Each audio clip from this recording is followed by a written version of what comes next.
Hello and welcome to the Cash Furnace. My name is Paul Kinzerski, and together with my co host Eric Downs, we aim to become your go to source for daily stock and crypto market news. Today's date is March 1st, 2021. Happy March, everybody.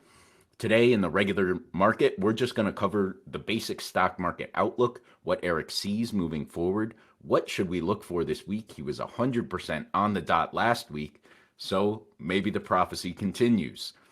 In crypto talk, we're going to talk about Citigroup claiming Bitcoin might become the preferred currency for international trade. And the Bitcoin bounce today. It's not that convincing for me. Thank you for tuning in. If you like what you see and you want the news to keep coming, you know what to do.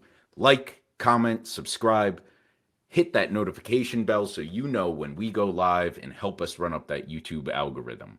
Let's make some money and let's start with your stock market outlook, Eric. Okay, so are you ready for a firm, guaranteed prediction? No, sorry, not a guarantee. Are you ready for a firm guarantee on what's going to happen? 100%. Um, okay, That's beautiful. what you're running right now. So So I'm everybody's full expectation is 100% accuracy. We're going to YOLO all of our capital into this. beautiful. That is the move. That's what I'm recommending. Uh, so basically, here's what I'm seeing. I think, as easy as it is to claim this,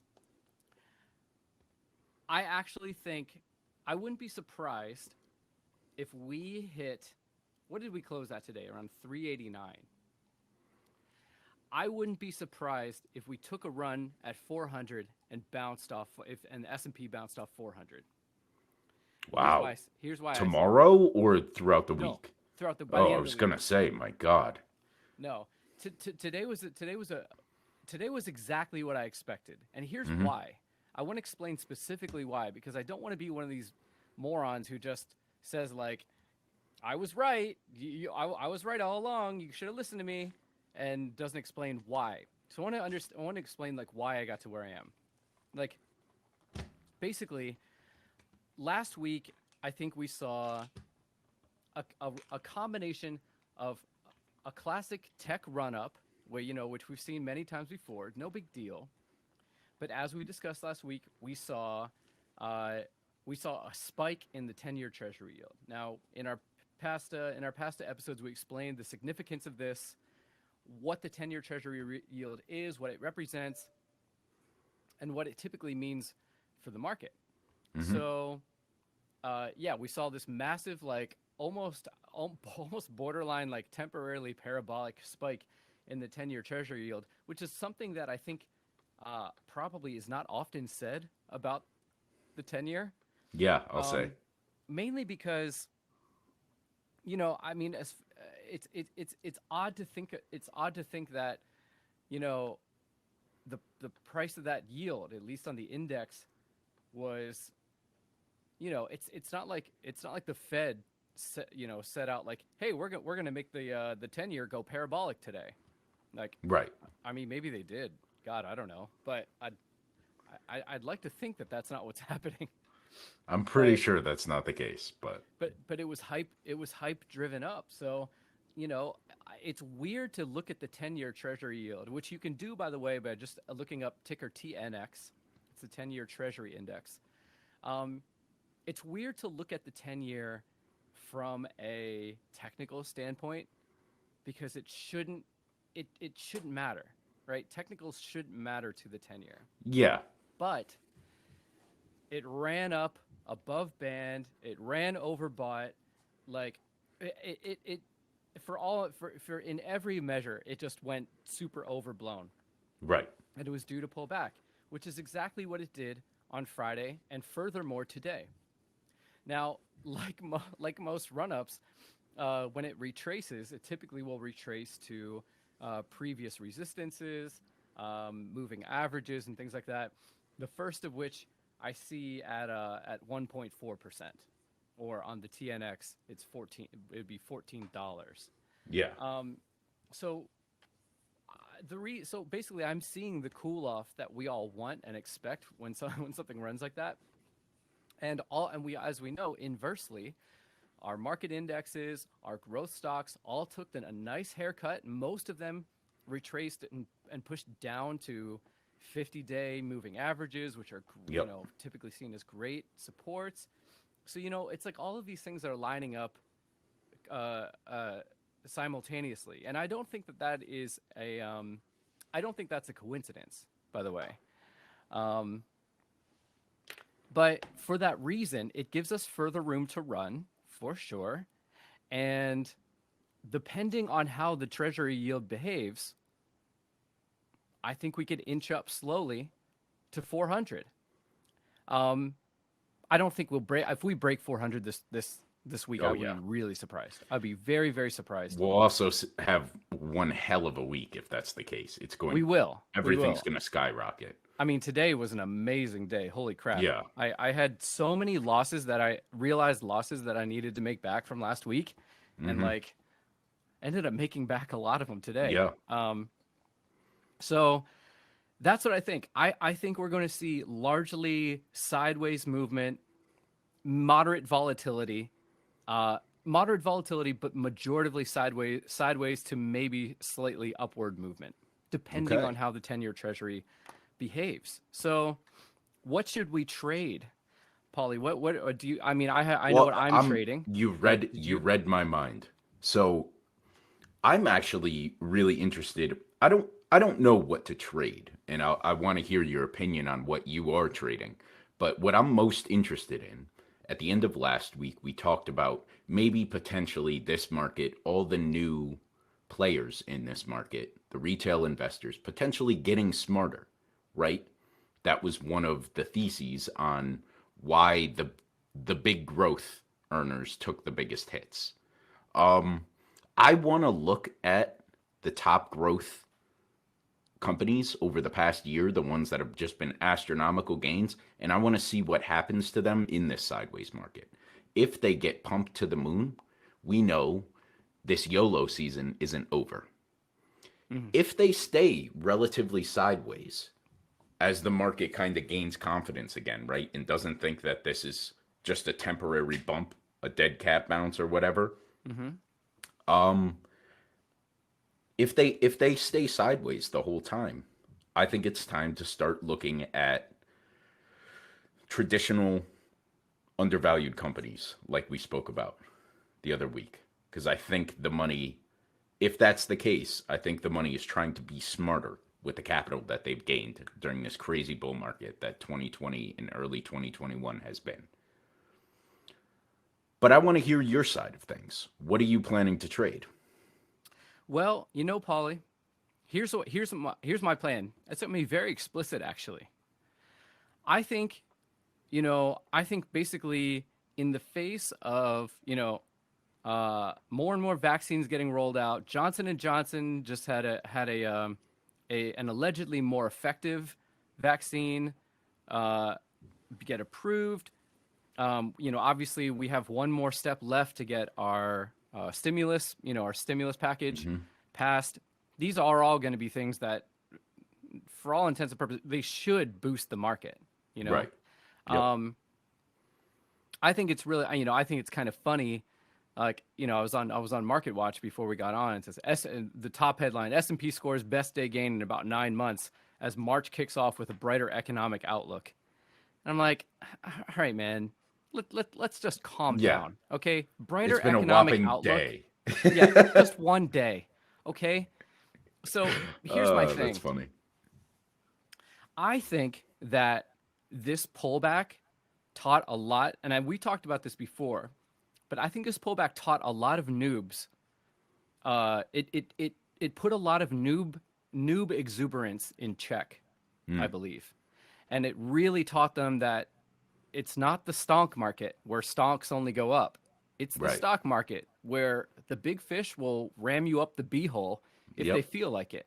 Right. Um, and as I said, I hope no one got destroyed, but I also hope a lot of people got educated. I hope a lot of people got out. I Hmm. hope, and for me, I think a haircut that might have taken some people's heads off for me was just a reality check. And Right. so essentially what that means for me is I'm going to be more judicious in my. Let me rewind a bit. I've talked about in past weeks how I got a little over exuberant at times Yep. myself, and I opened too many positions, more than was manageable. And when this thing hit, it took so many of them down because there were so many. There were so many that I had to manage that I like lost track. And every it's like spinning plates. You Yeah. got two hands, Yep. but if you want to spin five plates, like you're gonna drop one or Right. three. So I think what this has done, I cleared out a lot of my short-term positions. I opened a few new ones today. I am very proud of a DraftKings call spread that I took out on Friday because DraftKings, if you looked at DraftKings barely got hit. Mm-hmm. Barely got hit. When everything else tanked, DraftKings was like, eh. And I was like, that's an interesting sign. Right. Out of all things, DraftKings didn't get knocked. So I opened a bunch of call spreads on Friday, and they were printing today. But I'm going to take this opportunity to limit my positions, move more into equities, so I have more of a long-term, Yep. basis point from where I'm not so time sensitive, and big. I think my biggest one, Paulie, is I'm going to be moving a lot into real estate, Yeah. and here's why. I think we may have talked about this. I really think that real estate is, we have all of these sort of coinciding economic factors right now. Right? Not just in housing, but even in housing, we Oh, have record in low rate everything. in Yeah. everything. Yeah, there are a million factors just like flying all around right now, Yep. and it's hard to figure out where we're going to go from here. And if I'm honest, I don't know. But here's what we do know. If you do look at housing, you're looking at record low rates. Mm-hmm. Those are coming up tiny bit, but they're still record low. Money is still easy to borrow, which means demand for housing is high. Supply is low, and construction materials are inflated already, which means it costs more to build houses. It costs more to sell houses. Now we are in the beginning of the year. I don't know if you keep pulse on this, but we are starting to see inventory flow into the market. Yep. That's typically cyclically like common, so Yes. it's not a major indicator yet. But mortgage forbearance is temporarily extended till June. Who knows what's going to happen after that? I don't know. It's a giant question mark, but it is a looming issue. Mm-hmm. On top of it, the whole issue with interest rates and money printing and inflation. A lot of people are worried about inflation, right? So is inflation going to happen? I don't know. I don't know enough about the economy to know even Right. how they would prevent it. But it's a looming concern, and as we've talked about multiple times before, um, asset holders win in inflation. So here's why I think real estate is a really good play over the next 5 to 7 years, and it's because I think it's the greatest hedge against the most amount of the greatest number of those issues. If we see inflation, who wins? Asset holders like homeowners. Mm-hmm. If mortgage forbearance displaces people from their homes, where can they go? What markets do well? What housing markets do really well in in recessions, things like that? Rentals. Yep. Rentals do well when you can't afford a house, when you can't afford to have that loan and that debt. You rent. Mortgage and then real estate in general, on a risk-adjusted basis, real estate is actually an excellent performing asset class in itself. Right. And so it's going to provide stability, potential for great capital appreciation, Mm-hmm. and what should be a fairly consistent income income Right. generation capability. So obviously, you and I both just picked up our first houses. Baby's Mm-hmm. first houses. That's cool. I'm going big, and I'm researching a few more REITs every day, and I picked up a bunch of Zillow because I think also in any of those economic circumstances, Zillow wins Okay. I because mean, I Zillow's. don't disagree, right? Because they're purchasing homes. Yep. If there's more if there's more houses on the market, if they're flooding the market and the home values go down, they're only going to snap more up. And Right. if they get a flood of housing on the market, they're just going to increase the sales that they have themselves. That's exactly right. Right. And they're expanding into more of the real estate vertical. So Yes. they're moving into property management. They're moving into financing, insurance, stuff like that. They're expanding their vertical in a market that is set to potentially expand Mm-hmm. or contract, or is it contract or expand? I don't know. I don't know what's going to happen in the market, but it's crazy. And either way, they're expanding they're making their net to Yeah. cover more real estate circumstances, Right. you know, and they were at a nice little discount, as of Yep. last Friday. So I snapped up a bunch of it. Okay. I like it. I like that Long you're answer. expanding your portfolio. Long, And I I don't mean, disagree with any of the points you've made. The only point I'd like to add for any viewers out there is Eric right now is willing to risk the short-term pain of if these houses flood the market, you're at first going to lose value, right? Because homes naturally, if supply and demand, if there are a lot of homes on the market prices go down, right? So if you buy a home mhm. now where there's limited supply, you're going to lose temporary value of that home. Also, when it comes to inflation, the one thing you have to remember is if banks start lending at a higher rate, typically for every point higher, a home drops by around 10 grand, right? Sure. Because it's that much less you can afford in a monthly payment. As Americans, we don't think total price. We think, what can I afford monthly? So Right. those are the two main factors. However, I don't know any investor that has made it in real estate that would say, yes, over a 20-year span, you're not going to make your money back. You know you are. Yes, real estate is cyclical, but it's very nice cyclical up and down in an upward trend, right? And always Hmm. has been in the United States. And that's not going to change until we start going into negative with our demographics, where every two parents only average 1.9 children or less in a typical American household. And I don't see that happening anytime soon. But yes, temporary pain for a long-term gain here. I'm with you.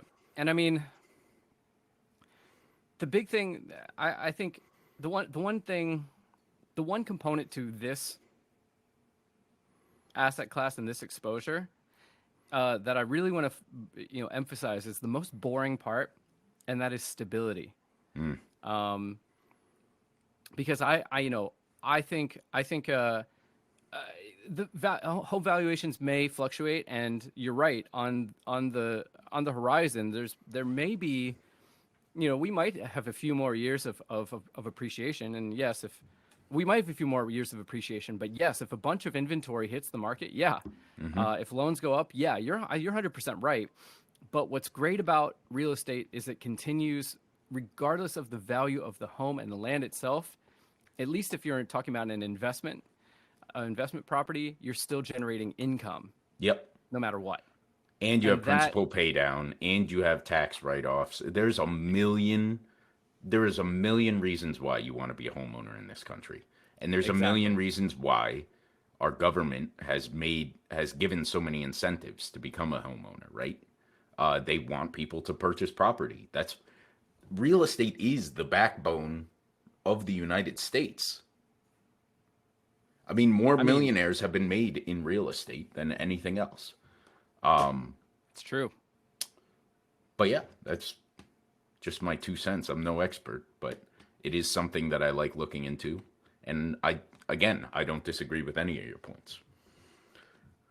Well, that's where we stand. Now, Paulie, where does crypto stand? Well, it's interesting, right? So, Citigroup, big bank, very big bank, international conglomerate. They're stating today that Bitcoin right now, where it currently stands, is actually at a tipping point to either A, become the preferred currency for international trade between all countries, or completely implode upon itself. That's a pretty big dichotomy, right? Um, and it's it's just another kind of flag in the sand for crypto saying, look, we're not even being used now as a store of value. One of the biggest banking conglomerates in the world is saying that we are going to be the standard, quite possibly within the next year, for international trade. That's that's fucking incredible. Mm-hmm. So one of the reasonings for this, right, is that they're saying there can be no. I don't know if you've read anything into like the manipulation that China typically has of its currency, right? Well, they'll inflate it, they'll devalue their currency to upregulate trade, make their items seem cheaper for the American dollar, so that we'll buy more from them.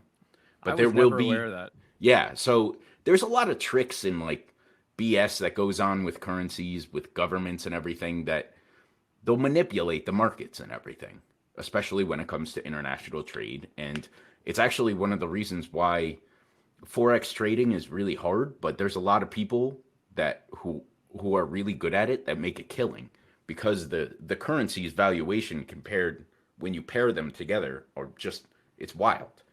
The the volatility between different market pairs, different currency pairs, is huge. And if you're a good trader and you could read the charts well, you can make potentially a lot of profit.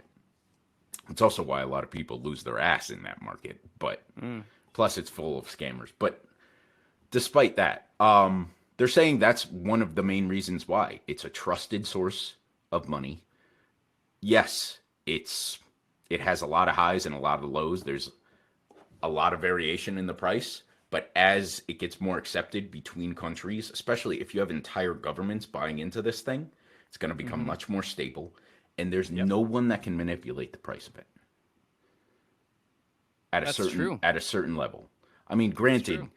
you have someone like Grayscale that owns so much. If they decide to sell all of their Bitcoin in one day, yes, the market is going to fucking tank. But then every government's market tanks, right? And Right. you're still utilizing one international currency in order to pay each other. So there's no reasoning to actually do it. Right. So very cool, just general idea. It was very thought provoking article, and I don't know. It's crazy. We are at a tipping point. We shall see. Only the future will tell. Wow. The other What? thing, Yeah, I was gonna say. I feel like you have more to say, Polly. oh, not on that, not on the Oh. international currency. Oh no, no, Um, yeah, yeah. But I feel like you have more to add there. Yes, unfortunately, we have not so good news, at least from my perspective, because this Bitcoin bounce to me is not convincing. I think it, And why is that? I think it might be a dead cat bounce. Um, we saw a nice green candle right come off right off 4300, but it stopped really hard at right around 49,000. I said 4800, didn't I? I'm still back in Don't scare 2017 me in like my that. mind. Uh, we saw a nice bounce off 43,000, almost to the T, and we had a pretty good day up, a nice green day, but it got stopped so quickly at 48,000. It did push through eventually, but it's not pushing through with strength. So here's what I could see potentially happening. I still think 42,000 to 40,000 range is in the cards. I see this as potentially a bit of a fake out. We go back down.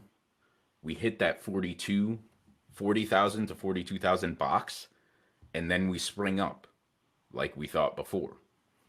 Now, I could be completely wrong, and this could be invalidated tomorrow if we open up huge green candle, we shoot up. Great. I have no problem with that. But I have to see the volume here, and I'm not. I'm not. So what? Why do you think we bounced today? I didn't expect that at all. I was surprised. I mean, I knew we were sitting. We bounced. I don't want to say perfectly, but we bounced really, really, really well off of off of the where was that? About off of the 46,000 range, like you said. Like we kind of like sort of coasted into the 46,000. I didn't expect us to jump. Do you know why we did? Hold on, I want to pull up the chart here so we can get a better look.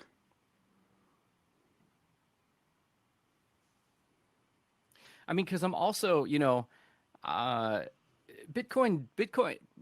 I don't ever want to lean too much on technical analysis, but Of Bitcoin course. seems to have really, really strong, solid swings on the MACD.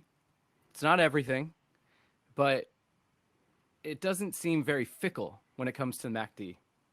And right now, as we know, MACD is not everything, as I've been almost proven wrong on.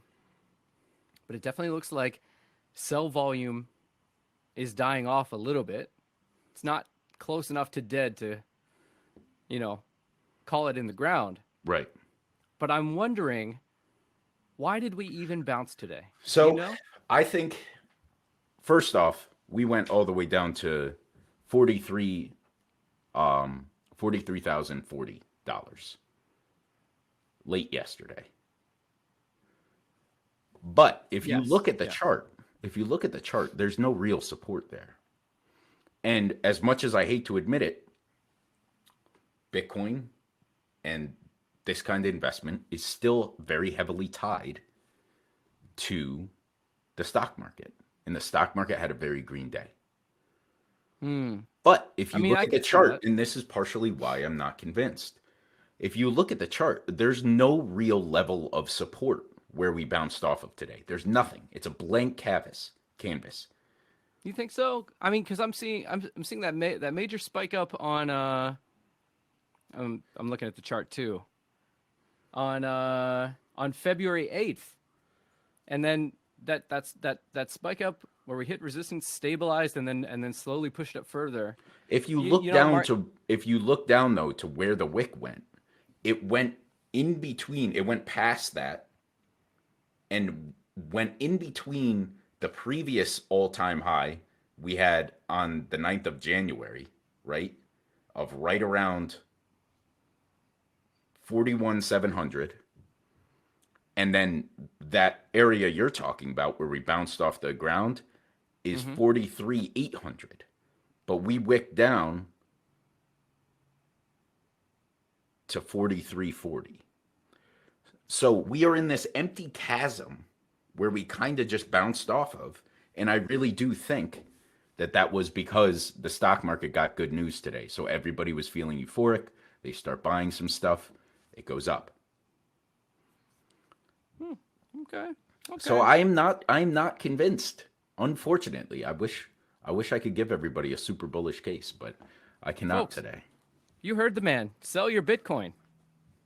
Do Sell not sell your now. Bitcoin. Wait to Sell it buy all. more Bitcoin. Speaking of Sell it so buying, we though, can buy it. speaking of buying, if we do have another quick dump to that 4240 range, that 40,000, 42,000 range, one of the most feared assets right now because of these high fees is Ethereum. We saw very, very hard corrections on Ethereum. It dropped all the way, it wicked actually slightly past previous all-time highs of 1400. And No, you're remember, right. we had broke 2000. Yeah. So fear because of these high gas fees, because of people saying, how are we supposed to utilize this asset? Fear is very high when it comes to Ethereum. Interesting. But when is the best time to buy, Eric? When everyone else is fearful. Exactly. So if we do see a quick wick down for Bitcoin, what I'm expecting is Ethereum to drop much harder again. And if we hit that 1400 level, great buy. If we wick below that, buy of a lifetime. Ethereum right now, with its use case, at 2,500 is cheap. Folks, Right now, at these levels, it's a goddamn steal. And if it wicks lower, it's life-changing yeah, what's levels. better than a steal, Polly? Life-changing levels. It's That's your grand lotto larceny. ticket. That's your lotto ticket. Wow. So yes, if you see this asset drop extremely heavily based off of fear, uncertainty, doubt. It's called FUD. Buy it in. Buy it in spades. Not financial advice, but it's what I shall be But doing. wink, wink. I got Just nothing kidding, else folks. today, Eric. Hey, nor do I. You know what? When like the adage always goes, buy low, sell high, my friend, and end that. Let's end on a high. Another right. great episode right here on the Cash Furnace, folks. We are your go-to source for daily stock and crypto news. We're here almost every day, you know, except for Saturday. Take the day off. Yep. But we're here every day. We're sharing our amateur expertise. I was wondering where you were going to go with that. Uh-huh. And but you know what? We're not always wrong. Not always wrong. Not always wrong. Just want to note that. So, folks, if you enjoyed our show today, I hope you did. Do us 3 favors. They're so easy, man. They're so easy. Just like, comment, and subscribe to this channel. It's free, right. dude. It costs you nothing. Hit the notification bell. You'll know when we go live. You'll know when we're sharing our secrets. And share this with a friend. Share this with someone who you think might benefit from this information and help us make more money for more people. That's right. That being said, Cash Furnace out. Peace, guys.